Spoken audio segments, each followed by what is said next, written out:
Hi guys, welcome back to another unboxing video with Thomas. This time we're going to take a look at something that's both new and yet might appeal to the vintage crowd like me, specifically under the enjoyment of a Guldendraak Imperial Stout. Cheers guys. Very nice. Excellent beer. Suits the upcoming autumn as well, I guess. Right. So, let's start. The box is fairly big and especially fairly tall, so it's actually kind of in the way. I hope the camera angle doesn't fuck up too badly during this video. It's also been a while since I did an unboxing video, so yeah, it should be fun. Right. It was quite heavy, heavier than I expected, so I have high expectations. Motherfucker. Right, okay. So, I'm guessing, judging by the weight, I'm guessing this is just the keycap set. It's got a window with which you can see the backspace. Very strange. Why would you show specifically the backspace key? Anyway, I'll save that for a little moment later. It's, Jesus Christ, this little suitcase. Fuck this box. This little suitcase is what it's really about, I guess. It says MM Studio on it. It's got a nice little carrying sling on it. It's very hot in here. Need frequent hydration. Right. Whew. Whoa, okay. So, there's a letter included. It says, "Hi, dear friend, we're very honored to invite you to help evaluate the Class80. Here are a few more things to look out for. There's prototypes, blah, blah, blah, blah, blah. There's basically some errata in about 5 different fonts included. And I know they sent me something about the keyboard that 1 or 2 things might actually be configured wrong, because this is an early version. Actual production models won't have the problems that they talked about. Thank you for reading this, which I haven't really. Hope we can work together happily and hope to have the next cooperation. Have a great day." And you as well, mate. So, included at the top are plate.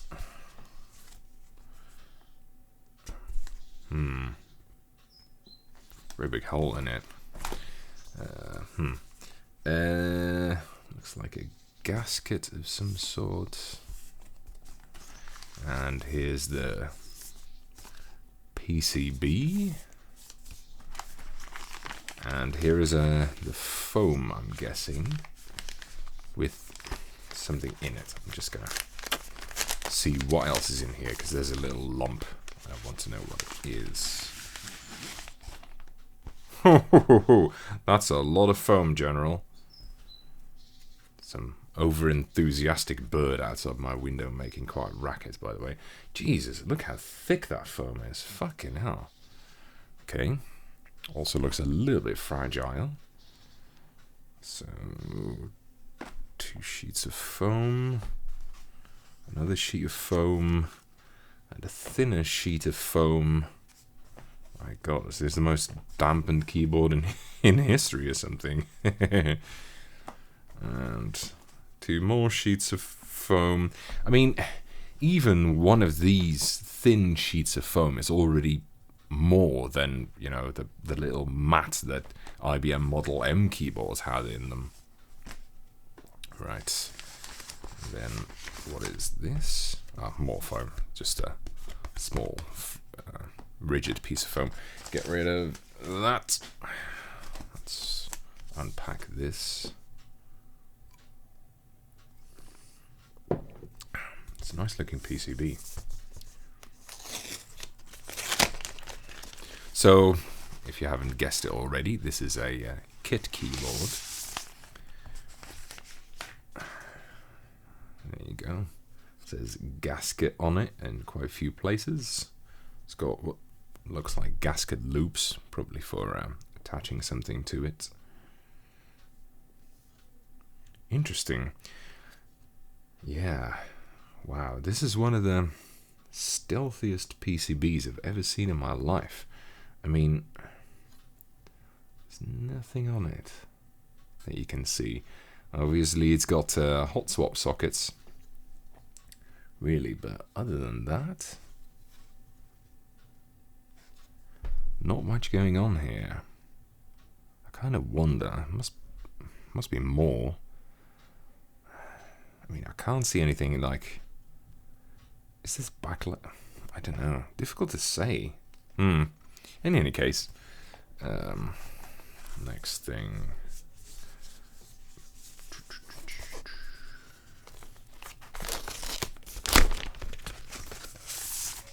There you go.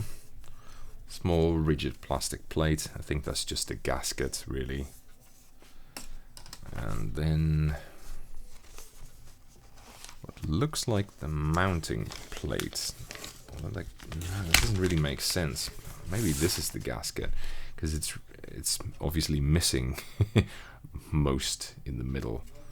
Not quite sure. Not quite sure what each of these individually would be called anyway, to be honest. And oh, there's even more. Look at that. Fucking hell, I'm hitting the, what is it? This 7-minute line pretty much now, and I haven't even shown you the keyboards. There's just so much other stuff in here. Woo! Loads of foam strips.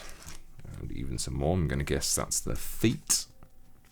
A bunch of screws and sockets for them. Some more screws, some more feet.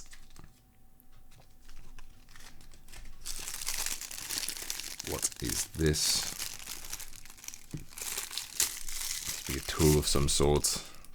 Oh yeah. Oh wow, it's a precision screwdriver, I think. With...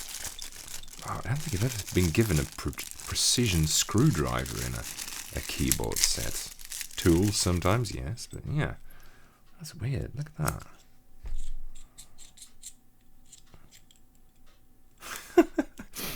Wow. First time for everything. Maybe this is going to have to be a two-parter. What looks like a solenoid. Very interesting. And then... Whew, here we go. There you go. The MM Studio Class80. Whoa, that is pretty weighty. So, as you might have guessed by now, this is a retro-inspired kit keyboard. And they do, I think, 3 colors. A black one, a beige one, and a red one.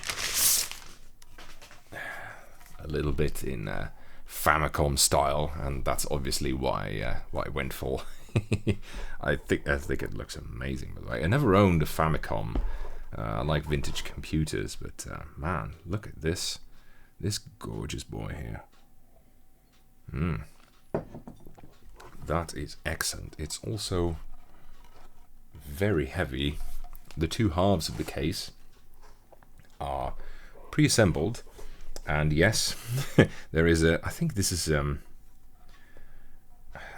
a weight, a brass weight or something in the back that's been made to look like a Nintendo controller, which I think is awesome. I'm not sure how to remove it. I think you can remove it. I'm not entirely sure how. I don't know. I'll figure that out at some point. My God, it's so heavy. Let me just get rid of this real quick, and then do the obligatory 1 centimeter drop test. Jesus fucking Christ!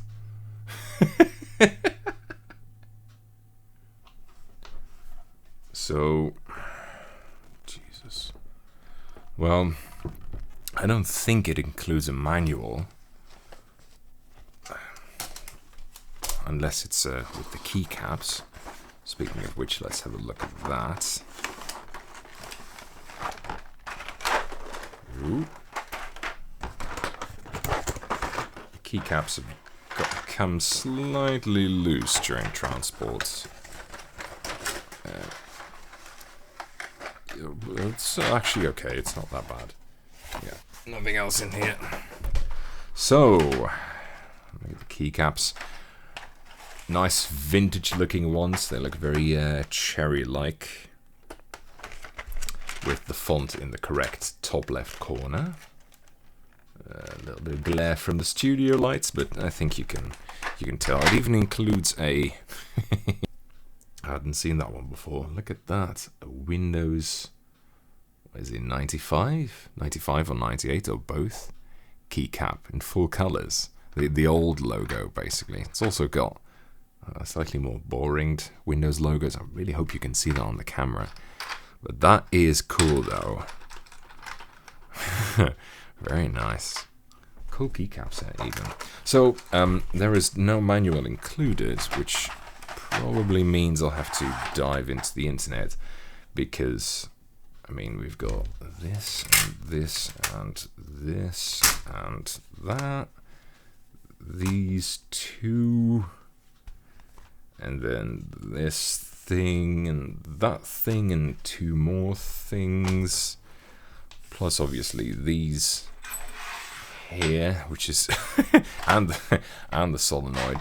So, fuck me sideways. Okay, I think I might take a little bit of time out to assemble this. I'll see you in a bit. Okay, so I did a quick assembly of the keyboard, well, partial assembly, as you can see. I came to a few conclusions. I couldn't find a manual, just an explosion diagram of the keyboard. I put some box jades in here. And there are a couple of things that confuse me slightly, so maybe either the designers or some other people can help me out here. So really, what I've done is connect the